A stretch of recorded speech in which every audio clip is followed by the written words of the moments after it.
Saber Direito desta semana é sobre direito do trabalho. As aulas falam sobre as questões processuais, as contestações, as fases de recurso e muito mais. Quem dá o curso pra gente é o professor Marcelo Sibim. Olá pessoal, tudo bem? Meu nome é Marcelo Sibim Delcaro, eu sou professor de Direito e Processo do Trabalho. Atuo na área de Direito do Trabalho há mais de 8 anos, sou pós-graduado e especializado. Hoje nós vamos trazer a vocês um tema de muita relevância para concursos públicos e alunos que estão buscando a aprovação junto ao exame da ordem, qual seja, das respostas da reclamada, as possibilidades de arguição de defesa das empresas quando acionadas dentro da esfera judicial trabalhista. Passaremos desde os princípios constitucionais, pela contestação, reconvenção, possibilidades de arguição de exceções de incompetência, de suspeição, bem como a intervenção de terceiros e outros atos que são concernentes às reclamadas, seja dentro da audiência, bem como após o julgamento. Seguiremos hoje, com o início da nossa aula, junto ao princípio do contraditório e da ampla defesa. O princípio do contraditório e da ampla defesa está estampado no artigo 5º, inciso 55 da Constituição Federal. Por esses princípios, entende-se que toda pessoa, quando acionada em qualquer esfera do judiciário, tem o direito de se defender. Ou seja, ela vai, mediante os fatos que ela alegar, juntar a documentação pertinente, eventuais qualquer provas periciais e judiciais cabíveis no direito, ela poderá exercer o seu direito de defesa, a fim de que não seja a nenhum momento arguída nulidade durante o processo. A questão trabalhista, nós analisando agora um plano infraconstitucional, ela está prevista no CPC, no artigo 335 do CPC, bem como no artigo 847 da CLT. Desde já eu lembro vocês que, eventualmente, o processo civil é utilizado de forma subsidiária na CLT. Quando a CLT não prevê, utiliza-se o CPC, perfeito? Isso eu vou repetir muito durante as nossas aulas devido à importância, uma vez que não havendo previsão na CLT, utilizaremos as bases do CPC, tá ok?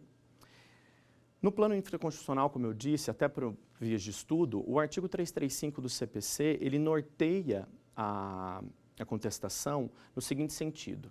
Ela poderá ser apresentada em 15 dias, contados da data da juntada do aviso de recebimento no processo, ou da data da audiência de conciliação ou mediação, ou ainda do cancelamento dessa audiência. Esse prazo será de 15 dias úteis, lembrando que a partir de agora, todos os prazos na esfera processual, civil e trabalhista são úteis, ok?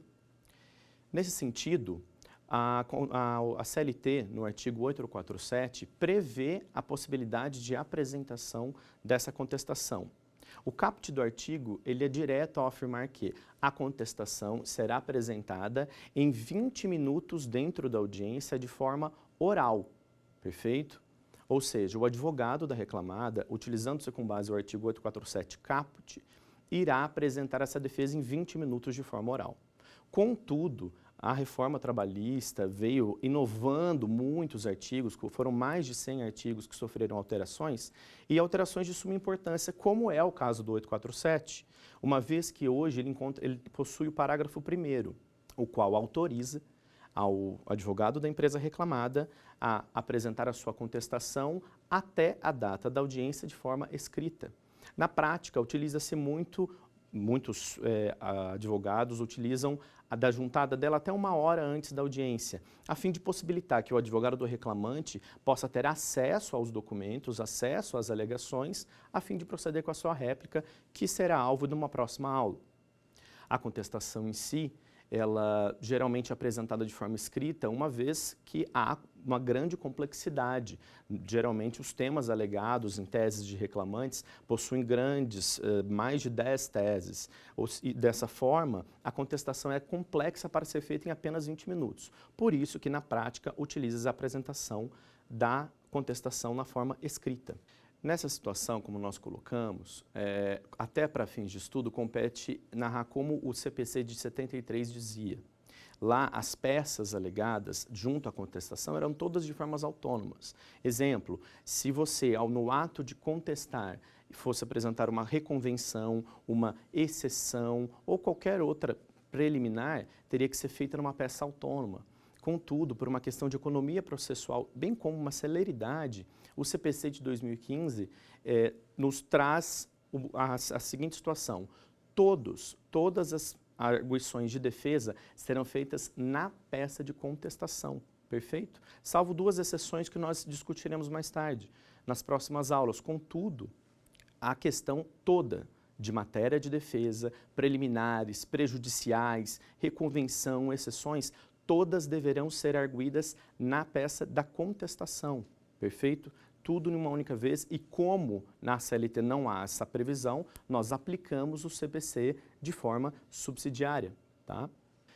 Nesse sentido, cumpre nós deixarmos bem claro que desse ato de contestar da empresa reclamada, tudo deve ser arguido nessa matéria, como nós dissemos que é uma defesa de mérito, né? Então tudo deve ser arguido ali. Nós também discutiremos essa questão um pouco mais tarde. Contudo, gostaria de deixar claro uma situação que ocorre com muita frequência na prática e que muitos advogados devem arguir, uma vez que o seu cliente, a reclamada, como é o nosso caso, fica prejudicada quando não é cumprido.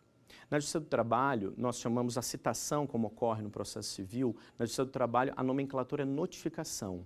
Utiliza-se notificação para praticamente todos os atos citatórios e de intimação na Justiça do Trabalho. Ocorre o seguinte: quando o advogado distribui uma reclamação trabalhista perante o sistema da Justiça do Trabalho, o juiz não procede com o despacho inicial, como acontece no cível. O cível, quando o advogado distribui uma ação, o juiz ele faz uma análise dos autos, onde ele já verifica se há algum erro referente a preliminar, alguma carência da ação, o que não ocorre na Justiça do Trabalho. Ou seja, no ato de distribuir, o próprio serventuário da Justiça imediatamente encaminha essa notificação para a empresa. Ele designa a audiência, seja inicial ou seja una, e ele encaminha essa notificação. O que eu atento sempre para o fato? Essa notificação, ela tem que ser recebida pela empresa com, no mínimo, 5 dias de antecedência à audiência. Por quê? Para proceder com uma defesa, devido à complexidade, como falamos há pouco, a defesa ela demanda de instrução probatória de documentos, instrução probatória de testemunhas, eventuais perícias, o que em 5 dias é o prazo mínimo em que um advogado de uma empresa reclamada tem para levantar todo esse conteúdo probatório. Contudo, se não for respeitado esse período de 5 dias, a defesa torna-se carente. Né? Exemplo, uma audiência designada para 20 de maio e a empresa recebe a notificação 17 de maio. Ou seja, ela possui apenas 3 dias para desenvolver uma defesa de alta complexidade. Nessa situação, o que ocorre? O advogado ele tem que comparecer, né, munido de procuração nos autos, para comparecer, explicar para o juiz da causa, apresentando o aviso de recebimento e solicitando a redesignação da audiência, o que o juiz fará, uma vez que é uma outorga dele na questão trabalhista. Ele não pode prejudicar a empresa, até porque nós estaríamos ferindo os princípios do contraditório da ampla defesa, que são constitucionais e mencionamos no início desta aula. Dessa forma, quando há essa situação, o juiz redesigna a audiência a fim de que tenha um prazo razoável para o advogado proceder com a confecção desta contestação. Perfeito? A questão também é importante salientar que o prazo para entes públicos, municípios, Estado, União e Distrito Federal é de 20 dias, tendo em vista também a complexidade do serviço público. Solicitar documentos, provas, testemunhas é muito mais trabalhoso no direito público do que no direito privado. Sendo assim, eles possuem 20 dias referente a essa questão da data da audiência, tá ok? Tendo isso como base, nós trabalharemos agora uma questão que é referente à revelia, à forma de resposta da reclamada e à pena de confissão. Eu costumo dizer que no processo do trabalho, enfim, todos os processos áreas cíveis, penais, contudo mais especificadamente no processo do trabalho, a defesa ela não é um mero ato processual, e sim um ônus do empregador. Não existe a possibilidade de você simplesmente contestar de forma genérica algo de suma importância, como é na Justiça do Trabalho. como ocorre, são verbas alimentares, de natureza alimentar. Então, eu costumo dizer que isso é um ônus, o empregador deve contestar a demanda.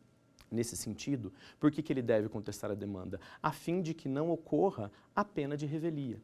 A revelia é o ato de omissão do empregador em não apresentar a defesa e não comparecer em audiência, ok? Esse ato ele gera efeitos que são irreversíveis no decorrer da demanda. A revelia, quando aplicada, ela gera dois efeitos. A presunção da veracidade dos fatos alegados na inicial pelo reclamante e a não intimação dos demais atos do processo, salvo a sentença, que aí a empresa, quando ela for revel, ela será intimada por carta da sentença. Ou seja, os efeitos da revelia, em palavras mais corriqueiras, tornam a ação do reclamante completamente procedente, uma vez que não houve a devida contestação, não houve as defesas de cada pedido aduzido pelo reclamante em sua inicial. Por isso, é de mais de importância, é algo que há necessidade real de apresentar a defesa e comparecer em audiência.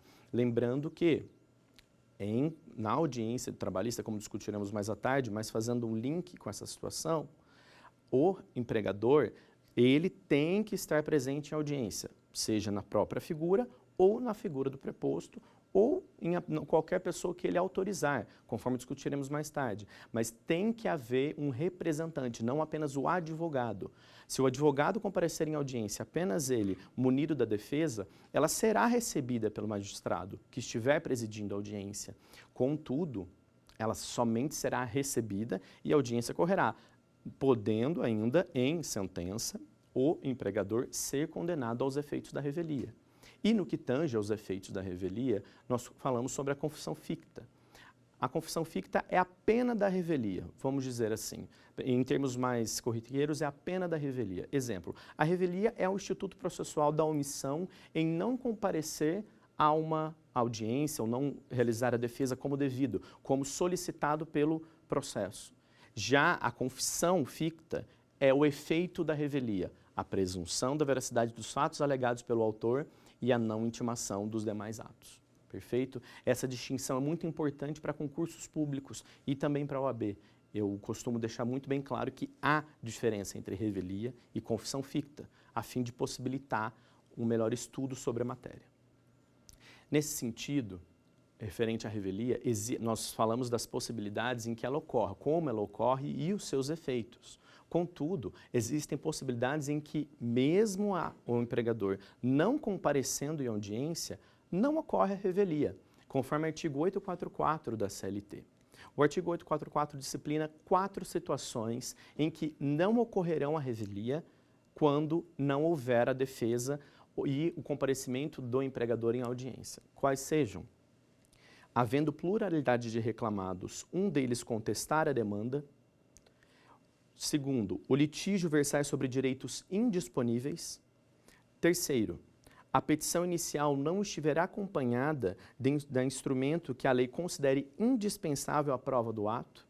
E quarto, as alegações de fato formuladas pelo reclamante forem inverossímeis ou estiverem em contradição com a prova constante dos autos. Eu costumo elencar e dar exemplos dessas situações porque facilita na compreensão do aluno quando não ocorre a revelia. Essa é uma questão que cai muito em concursos e essa pegadinha de não ocorrer a revelia é importante deixar claro.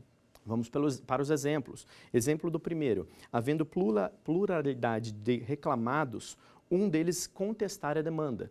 Como exemplo, um reclamante ele vai e aciona 2 reclamadas. Ele entra contra a empresa que contratou ele e a tomadora dos serviços. Então, nós estamos falando em pluralidade de reclamadas. Se a primeira reclamada não apresentar a defesa e não comparecer na audiência, a segunda apresenta uma defesa e comparece com o preposto devido em audiência. Resumindo, nessa situação, não ocorrerá a revelia. Segundo, o litígio versar sobre direitos indisponíveis. Exemplo, como falamos há pouco, as verbas rescisórias. As verbas rescisórias possuem caráter alimentar. É um caráter que nós não podemos dispor. A lei não autoriza a disposição desse benefício. Sendo assim, Não ocorre a revelia quando a mesma versar apenas sobre verbas rescisórias. Terceiro, a petição inicial não estiver acompanhada de instrumento que a lei considere indispensável à prova do ato. Exemplo, documentos probatórios do direito do autor. Não basta alegar, não basta ter toda a ordem cronológica da ação bem feita, com pedido, causa de pedir, nexo de causalidade. Há necessidade real de constar dentro da sua demanda, dentro da sua inicial, os documentos que comprovam o direito do autor, o seu ônus do que está pedindo, referente ao fato constitutivo do seu direito. E quarto, as alegações de fato formuladas pelo reclamante forem inverossímeis ou estiverem em contradição com a prova constante nos autos. Um exemplo clássico disso é a lide simulada, que é uma condenação dada pelos magistrados do trabalho, onde o empregador passa-se como empregado, ele apenas tem um registro, consta com um salário, com horas para trabalho, contudo, ele efetivamente é o administrador da empresa, ou seja, ele é o proprietário da empresa, ele faz tudo da empresa em seu nome, mas, em tese, ele estaria só registrado. Isso configura a lide simulada. Perfeito? Nesse sentido, seguiremos agora a um quiz sobre essa questão.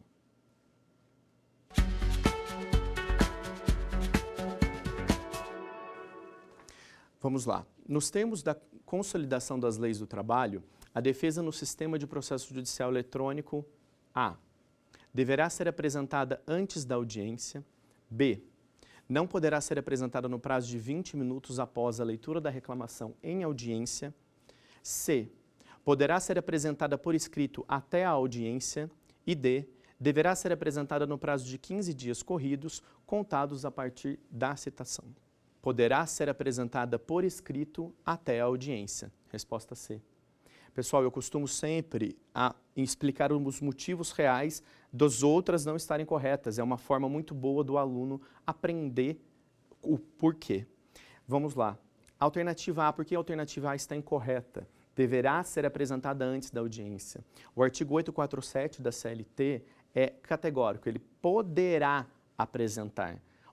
Conforme o parágrafo 1º, o caput do artigo fala que poderá apresentar. Aqui na A nós temos deverá. É uma questão simples de nomenclatura, mas que torna a questão incorreta. É por isso que eu digo sempre, há essa real necessidade do aluno ter atenção sempre, tanto na resposta quanto no enunciado da questão. A B, não poderá ser apresentada no prazo de 20 minutos após a leitura da reclamação em audiência. Errado. Sim, ela será apresentada. É esse o caput do artigo. A defesa será apresentada oralmente 20 minutos dentro da audiência. Por isso que ela está errada, porque o item B fala que não poderá. E por que a D está errada? Deverá ser apresentada no prazo de 15 dias corridos, contados a partir da citação. A D ela está completamente errada porque, primeiro, ela fala sobre o processo civil, 15 dias. Contudo, ela fala que será 15 dias corridos, como nós já dissemos antes, os dias são contados em úteis. Dessa forma, ela também estaria errado. E contados apenas a partir da citação. Não. Como lembramos, ela será contada a partir da juntada do aviso de recebimento nos autos, ou da audiência de conciliação e mediação, ou da data do cancelamento da audiência de conciliação e mediação. Seguindo essa questão da revelia, compete nós registrarmos que o empregador, mesmo quando ele for revel, ele pode intervir no processo quando ele quiser, ok? Exemplo, ele não compareceu a uma audiência de conciliação.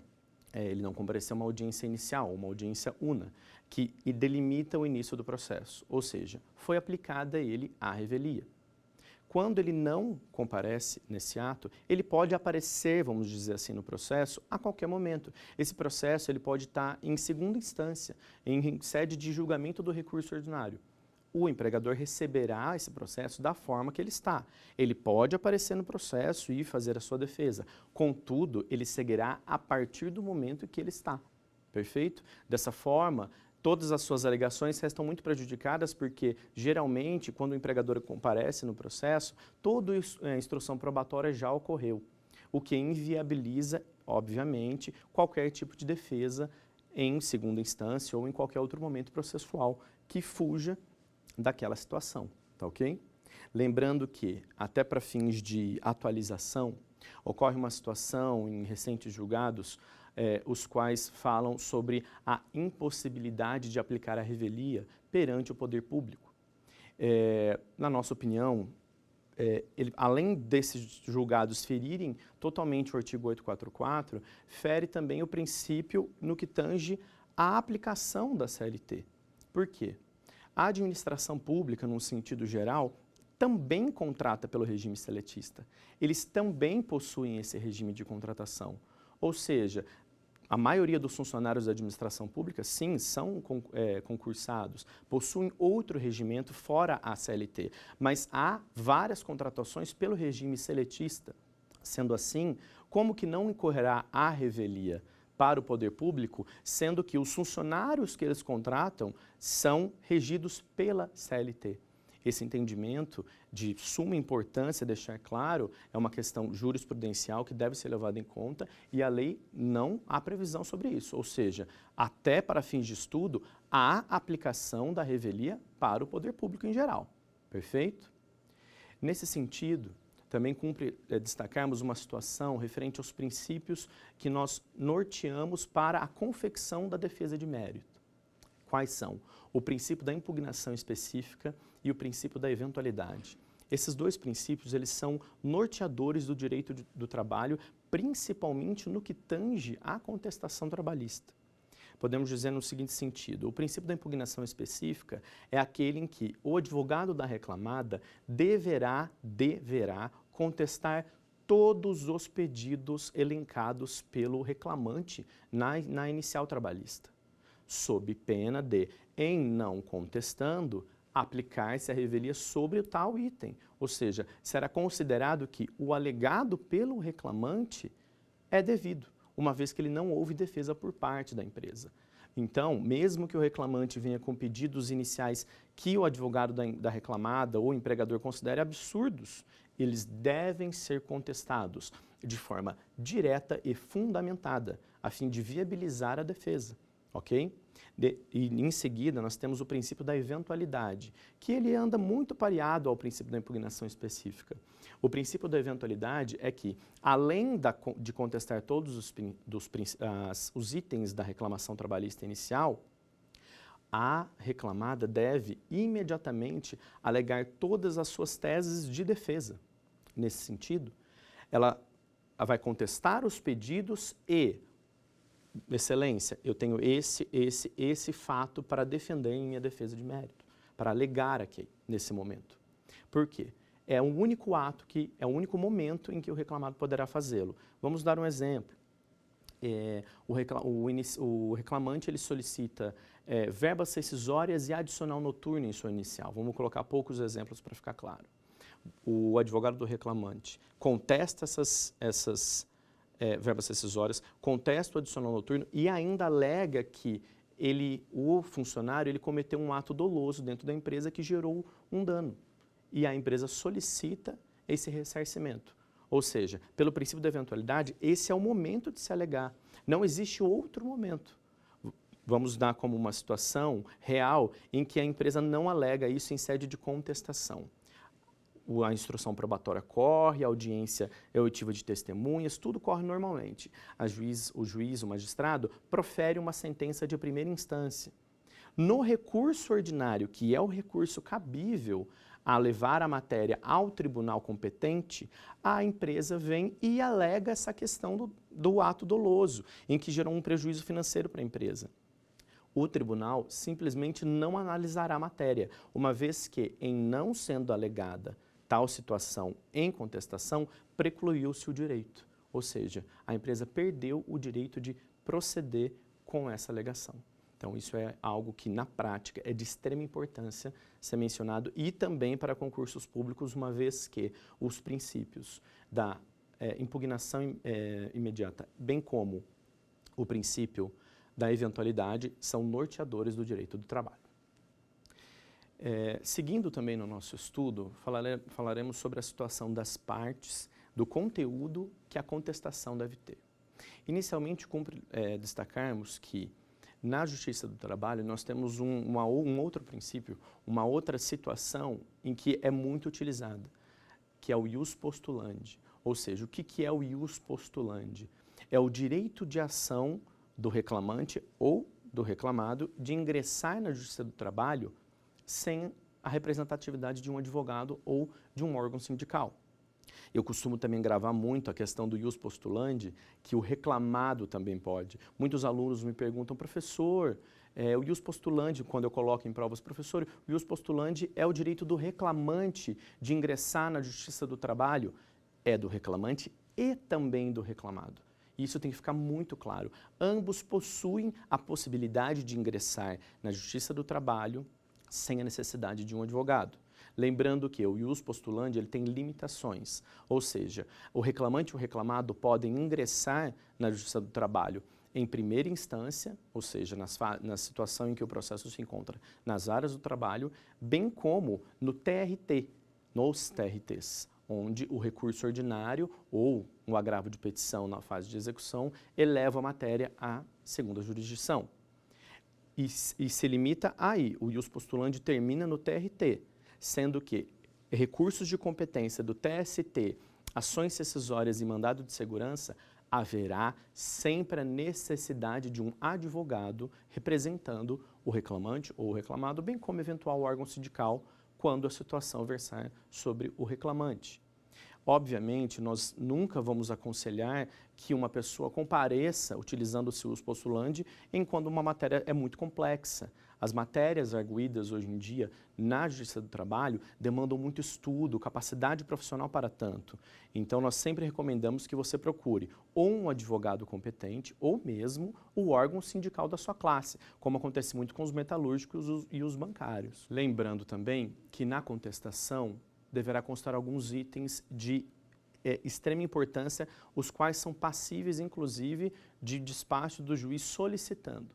Ou seja, quando o advogado vai confeccionar a sua contestação, deverá ter o endereçamento correto, a referência do processo, a vara em que se encontra, nome do reclamante, nome do reclamado, qualificação das partes, endereço físico e eletrônico do advogado, falaremos isso agora há pouco.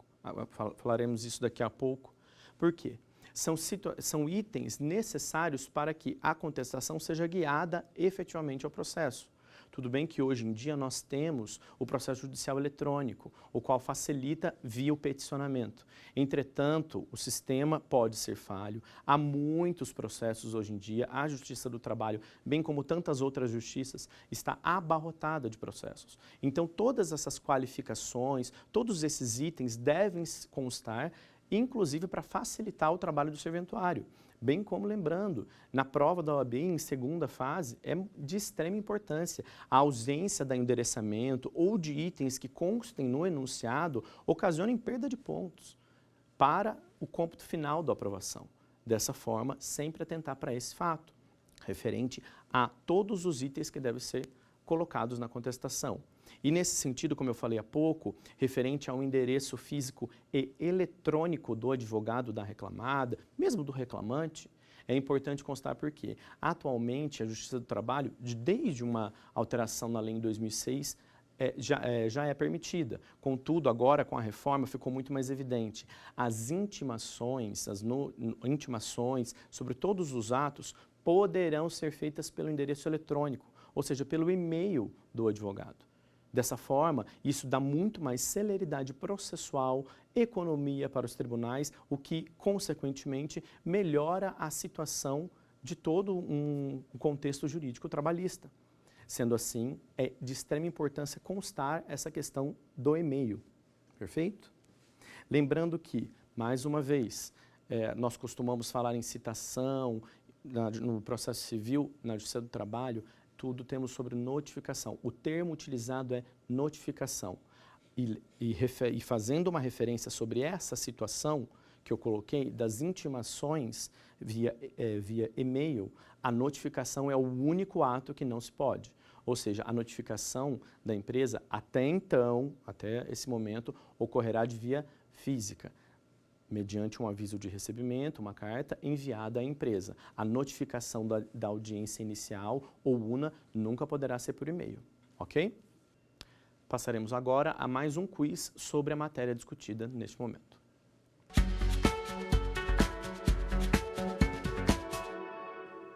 No processo do trabalho, de acordo com o texto expresso na CLT, aberta a audiência, A. O juiz ou presidente proporá a conciliação. B. O reclamado terá 20 minutos para aduzir a sua defesa. C. Seguir-se-á a instrução do processo com a oitiva das testemunhas. E D. O presidente, ex officio ou a requerimento de qualquer juiz temporário, poderá interrogar os litigantes. Como visto, no processo do trabalho, de acordo com o texto expresso na CLT, aberta a audiência, o juiz ou presidente proporá a conciliação. Como dito no último quiz, eu gosto sempre de trazer aos alunos o motivo pelo qual as outras respostas estão incorretas. Desse modo, seguiremos as questões. Por que a A está correta? O juiz ou presidente proporá a conciliação. O artigo 846 da CLT estipula que o primeiro ato do magistrado na esfera trabalhista será propor a conciliação. Discutiremos isso nas próximas aulas durante a semana, mas um dos princípios norteadores e que mais é utilizado na Justiça do Trabalho é o princípio da conciliação e da mediação. Ou seja, buscar solucionar o litígio de forma amigável, sem que haja toda a instrução probatória e o processo tome o seu caminho normal. Por isso, a questão A está correta. O juiz ou presidente proporá a conciliação. Por que a B está incorreta? O reclamado terá 20 minutos para aduzir a sua defesa. O primeiro ato é a tentativa de conciliação. Está correta a alternativa B. Contudo, o primeiro ato é a tentativa de conciliação. Em não havendo uma conciliação entre as partes, e aí sim passaremos a questão. O reclamado terá 20 minutos para aduzir a sua defesa, conforme o caput do artigo 847. É uma questão que deixa uma pegadinha porque as duas estão corretas. Se formos analisar a questão do item enunciado na resposta. Contudo, mais uma vez lembrando, voltando ao enunciado da questão, no processo do trabalho, de acordo com o texto expresso da CLT, aberta a audiência, ou seja, o primeiro ato é juiz proporá conciliação. Não havendo conciliação, o advogado do empregador terá 20 minutos para aduzir a sua defesa. A C. Seguir-se-á a instrução do processo com a oitiva das testemunhas. Também está correto, mas é um ato, inclusive, após a apresentação da contestação. Ou seja, seguindo a ordem, haverá a conciliação proposta pelo magistrado, a apresentação da defesa em 20 minutos de forma oral ou, optando pelo parágrafo 1º, a apresentação da defesa de forma escrita até a data da audiência e, em seguida, seguir-se-á a instrução do processo com a oitiva das testemunhas. E a D, por que ela está errada? O presidente, ex officio, a requerimento de qualquer juiz temporário, poderá interrogar os litigantes. Sim, poderá, mas após os atos serem cumpridos. Então, na realidade, essa questão, ela é bem difícil de ser, ela parece fácil de ser respondida, mas ela é difícil de ser compreendida, uma vez que há de respeitar essa ordem no que tange aos atos do início da audiência na esfera trabalhista. Seguiremos agora falando um pouco da questão referente às prejudiciais de mérito e coisa julgada. As prejudiciais de mérito são atos em que devem ser, como já dito antes, arguídos em preliminar de contestação na primeira oportunidade em que o reclamado tem de falar nos autos. As prejudiciais de mérito, as básicas que nós utilizamos, é a prescrição e a decadência. Elas estão previstas no Código de Processo Civil e causam a extinção do feito com resolução do mérito, ou seja, extingue o feito julgando o mérito total, o que há uma diferenciação entre sem julgamento do mérito e que também discutiremos nas próximas aulas. A prescrição em si, podemos dizer que ele é o ato em que o demandante, o reclamante ou o reclamado, ele perde a possibilidade de exercer o seu direito. Isso é a prescrição, a perda da possibilidade de exercer o seu direito em tempo hábil. Já a decadência é a perca do direito efetivo. Perde-se o direito de ingressar na Justiça do Trabalho, tomar qualquer tipo de ato. Na esfera trabalhista, a prescrição, por que ela deve ser sempre arguída em matéria de defesa? Porque a prescrição em si é o que delimita muitas situações dentro de uma lide trabalhista. Vamos dar um exemplo. Por quê? A prescrição na Justiça do Trabalho para ingresso da ação é de 2 anos. E o período retroativo das cobranças desses créditos trabalhistas são de 5 anos. Ou seja, o empregado que deseja ingressar com uma ação judicial em face do empregador, ele tem 2 anos contados da data efetiva da demissão, do último dia trabalhado, conforme o termo de rescisão de contrato, e desse período ele poderá cobrar 5 anos de forma retroativa. Contudo, eu sempre atento para o fato de que, por que é uma matéria que deve ser muito bem estudada e arguída em tese de defesa da reclamada? Porque isso modifica, inclusive, a questão de eventuais cálculos. Na prática, o advogado trabalhista, ele não pode perder, vamos dizer assim, muito tempo com a distribuição de uma ação. E, como dito, nós vamos explicar essa situação de uma maneira concreta.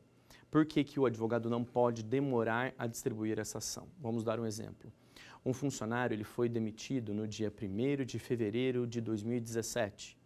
Ele procura o advogado ou o órgão sindical logo 2, 3 dias depois. E o advogado distribui essa ação dia 10 de fevereiro de 2017. Sendo assim, os créditos trabalhistas em que esse advogado poderá cobrar em favor do reclamante, iniciarão a contagem de 10 de fevereiro de 2017, isto é, da distribuição da ação, para 5 anos para trás, ok? Falando então em termos de números, distribuição em 10 de fevereiro de 2017, contaremos 1 ano, 10 de fevereiro de 2016, fevereiro de 2015, fevereiro de 2014, fevereiro de 2013, 10 de fevereiro de 2012. Referente a todo esse período, poderão ser cobrados os créditos trabalhistas. O que passou desse período? O reclamante ele poderia ter elaborado 10 anos para a empresa. Ele não poderá cobrar, uma vez que a prescrição atinge os 5 últimos anos. Perfeito? Agora, se o advogado do reclamante eventualmente distribui essa ação em 1º de janeiro de 2019, utilizando como base 1º de fevereiro de 2017, a demissão desse funcionário. Ou seja, ele demorou 2 anos quase, faltando 1 mês para 2 anos, a fim de distribuí-la. Perfeito. Mesmo que a reclamada alegue a prescrição, ela não vai ter ocorrido, uma vez que tem que ter passado 2 anos da efetiva data de demissão constando no TRCT, no termo de rescisão do empregado, o que não ocorreu. Entretanto, os créditos trabalhistas só podem ser cobrados dos últimos 5 anos contados da data da distribuição da ação. Sendo assim, os créditos trabalhistas desse reclamante vão contar de forma retroativa, se a ação foi distribuída em 1º de janeiro de 2019, 1º de janeiro de 2018, 17, 16, 15, 1º de janeiro de 2014. Sendo assim, o funcionário perdeu basicamente 2 anos de créditos trabalhistas que ele poderia ter solicitado junto à esfera judicial do trabalho. Por isso essa atenção. E nós, como advogados, seja do reclamante e agora falando mais da questão da reclamada, devemos arguir esse tema, prescrição, em sede de defesa. Por quê? Passados o período, seguindo no exemplo, 1º de fevereiro de 2017 ocorreu a demissão desse funcionário conforme o termo de rescisão do contrato. O advogado distribui essa ação em 15 de março de 2019. Operou-se a prescrição. A ação ela é julgada improcedente e implica nessa situação a resolução do mérito. Perfeito? A prescrição, nós costumamos dizer também que a prescrição e a decadência, que são temas referentes às prejudiciais de mérito, são num âmbito geral trabalhista, civil, perdão, são no âmbito geral civil. Contudo, na trabalhista temos outras 2 situações, que é a compensação e a retenção. A compensação, ela ocorre da seguinte forma, vamos explicar de uma maneira geral. A compensação ocorre quando o empregador, em havendo algum ato que o funcionário cometeu por dolo, por erro através de dolo, ele pode solicitar essa compensação no ato da audiência, no ato do processo em si. Em sua contestação, como exemplo, o empregador vai alegar que ele está solicitando, do valor pleiteado pelo reclamante, ele está solicitando uma compensação. Ou seja, excelência, ele tem direito a verbas rescisórias e adicional noturno e horas extraordinárias, como exemplo.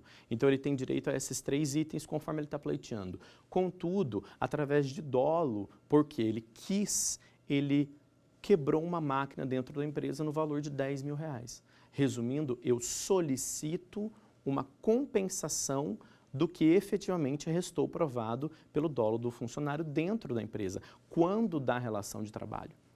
Sendo assim, esse valor de compensação é julgado mérito sobre ele, em havendo a confirmação, obviamente, por parte do reclamante e do advogado, que podem contestar isso em sede de réplica, mas confirmando essa questão da compensação, este valor entra como referente a prejudicial de mérito, ou seja, prejudica o mérito do pleito do reclamante.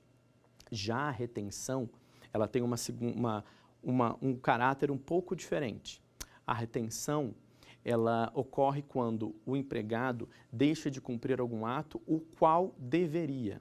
Exemplo, o empregador demitiu esse funcionário. Ele foi demitido, dispensa sem justa causa, uma demissão normal. E ele deveria cumprir o aviso prévio, perfeito? Ele não cumpre. Ele simplesmente deixa de cumprir os dias do aviso prévio. Sendo assim, cabe ao empregador proceder com a retenção desse valor. Ele retém esse valor referente ao aviso prévio. Isso é permitido por lei. Lembrando sempre, fazendo até um link com a situação do aviso prévio, e como eu costumo muito dizer nas aulas, o aviso prévio ele pode ser analisado como uma outorga mútua entre empregado e empregador. Ou seja, o empregado deve cumprir e o empregador pagar. Perfeito? E em não querendo o empregado cumprir, ele deve indenizar o empregador, e o empregador, se porventura não quiser que o funcionário cumpra o aviso, deverá indenizá-lo. Por isso eu chamo de outorga mútua. É um dever de ambos os dois e que deve ser efetivamente cumprido a fim de que não ocorra essa situação da retenção. Costumo dizer também que nessa situação da retenção não há nenhum tipo de garantia, ok? Ele não é, porque muitas pessoas confundem como se fosse uma garantia para um eventual processo de execução. Não, a retenção é algo permitido por lei ainda na fase de conhecimento.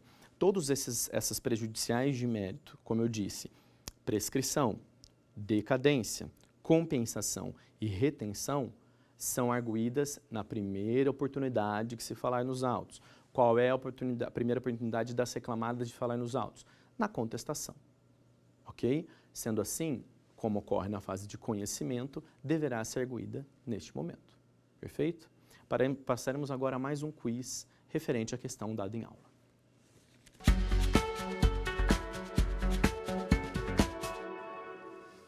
Com relação às audiências no processo do trabalho, assinale a opção correta. A. A contestação deverá ser apresentada no prazo de 15 dias a contar da data da audiência de conciliação. B. As partes formularão perguntas diretamente às testemunhas, em atenção ao disposto no CPC vigente. C.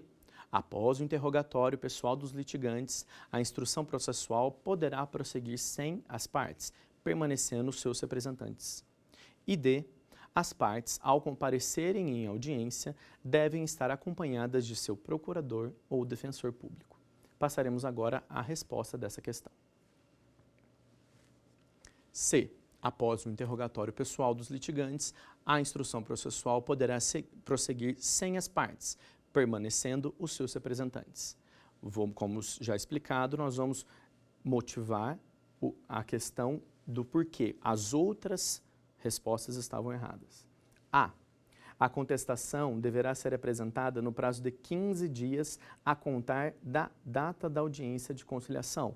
Não, nós estamos no processo do trabalho, o enunciado é sobre o processo do trabalho.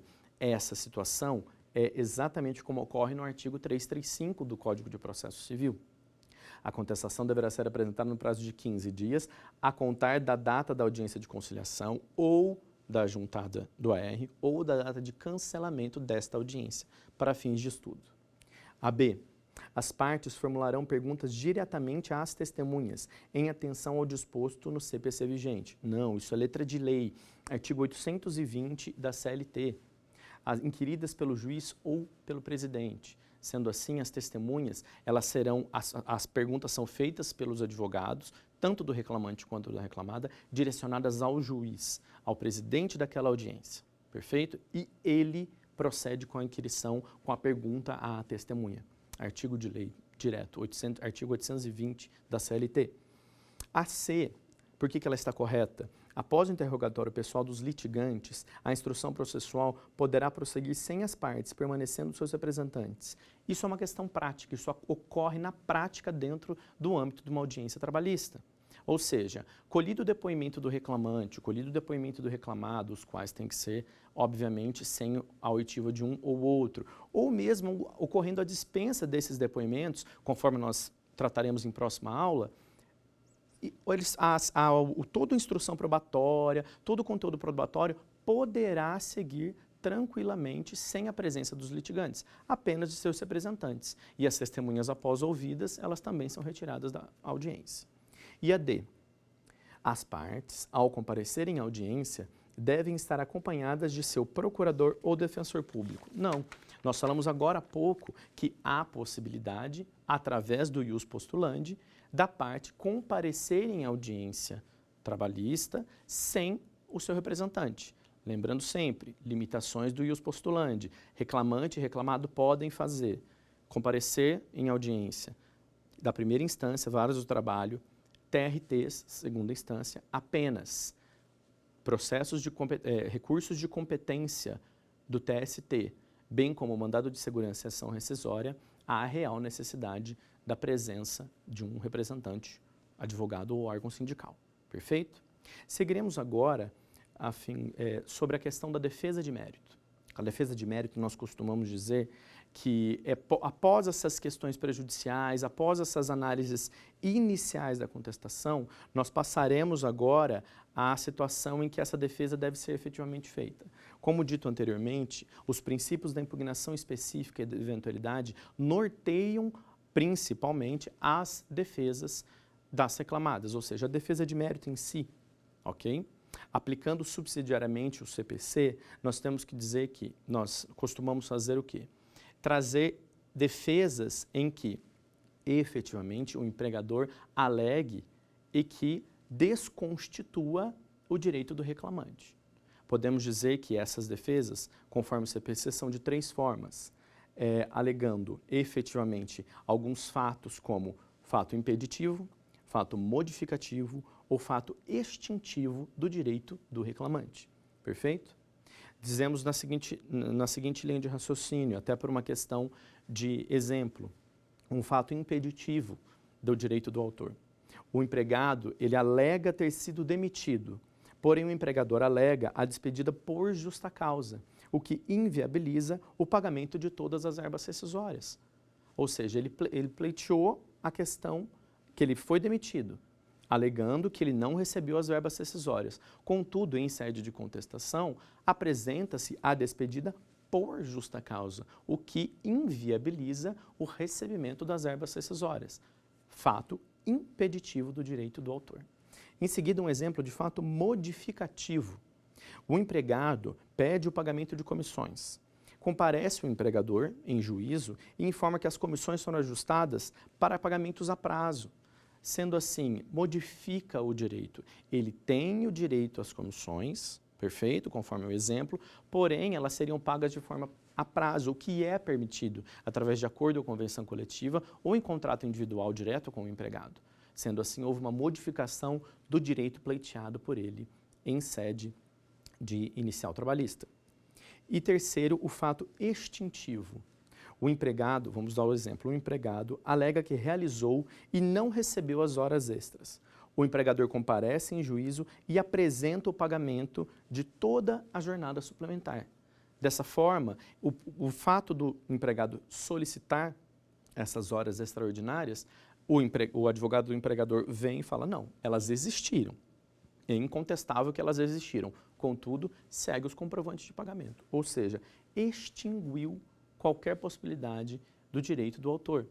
Então, essas três situações devem ser muito bem colocadas na defesa de mérito, a fim de viabilizar todo o conteúdo probatório, toda a instrução probatória por parte da reclamada. E nesse sentido, compete dizer também que o empregador, nessa situação da defesa de mérito, ele sempre deve colocar algumas situações em que ele possa até, inclusive, admitir ou mesmo reconhecer os pedidos arguidos na inicial. Tá? Porque nós trataremos também disso nas próximas aulas. A Justiça do Trabalho, ela trabalha com o princípio da verdade real dos fatos, da primazia da realidade. Então, o que aconteceu é o que realmente importa, ok? Nós discutiremos isso nas próximas aulas. Contudo, isso já é uma forma para você desenvolver a sua defesa de maneira correta. Vamos dar alguns exemplos do que pode acontecer. Exemplo número 1, negar os fatos do direito constitutivo do empregado. Como nós dissemos agora, é referente ao empregado que o empregador nega o labor das horas extras, bem como ele também nega a prestação dessas horas suplementares. Ou seja, ele simplesmente nega e fala que não houve.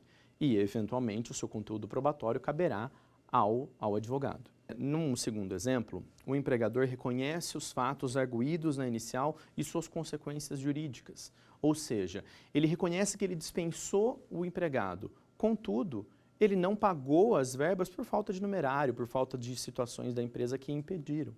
Resumindo, essa é uma outra forma de defesa de mérito. E em terceiro, admitir os fatos narrados na inicial como verdadeiros, alegando fatos novos, os quais se opõem às consequências jurídicas do fato constitutivo do empregado. O empregador que apresenta um fato modificativo, como dissemos há pouco, extintivo ou modificativo, extintivo ou impeditivo do direito do autor. Pessoal, o que tínhamos para a aula de hoje é basicamente essa questão. Passamos desde os princípios constitucionais norteadores da contestação, passamos por todas as possibilidades de alegações referente a prejudiciais de mérito, questões de defesa de mérito das partes, a forma como ela deve ser feita, tudo conforme os ditames da CLT e, eventualmente, a CLT não possuindo regramento, nós utilizamos, como dito, o CPC de forma subsidiária. Dessa forma, foi possível trazer ao aluno itens e artigos interessantes, os quais efetivamente caem em concursos públicos e provas da OAB. Sendo assim, é o que encerraremos por hoje. Espero vocês nas próximas aulas durante a semana, as quais trataremos de outras matérias relacionadas às respostas da reclamada. Muito obrigado, um abraço a todos.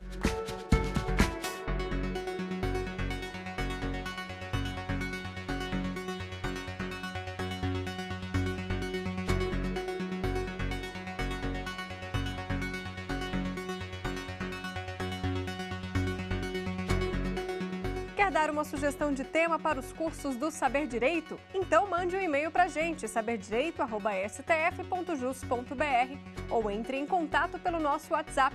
O número é esse que aparece na sua tela.